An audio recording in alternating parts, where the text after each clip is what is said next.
हिंगोलीतून एक अत्यंत भीषण आणि धक्कादायक बातमी समोर येते। हिंगोली नांदेड राष्ट्रीय महामार्गावरील खानापूर चित्ता गावाजवळ रात्रीच्या सुमारास कार आणि ट्रकचा काळजाचा थरकाप उडवणारा अपघात झालाय।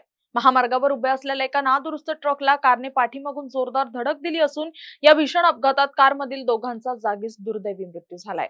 अपघाताची तीव्रता एवढी भयानक होती की कारचा अक्षरशः चक्काचूर झालाय।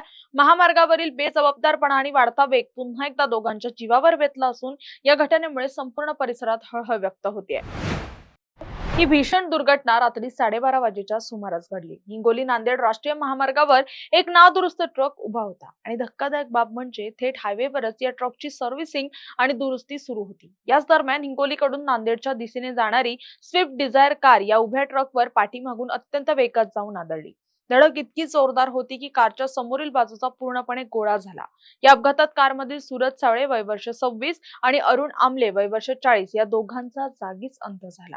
अपघातानंतर स्थानिक नागरिक आणि प्रशासनानं तात्काळ घटनास्थळी धाव घेत दोन्ही मृतदेह शवविच्छेदनासाठी हिंगोलीच्या शासकीय रुग्णालयात दाखल केले। महामार्गावर अशा प्रकारे वाहन उभं करून दुरुस्ती करणं किती जीवघेणं ठरू शकतं हेच या घटनेतून पुन्हा एकदा निष्पन्न झालं असून पोलीस या प्रकरणाचा पुढील तपास करतायत।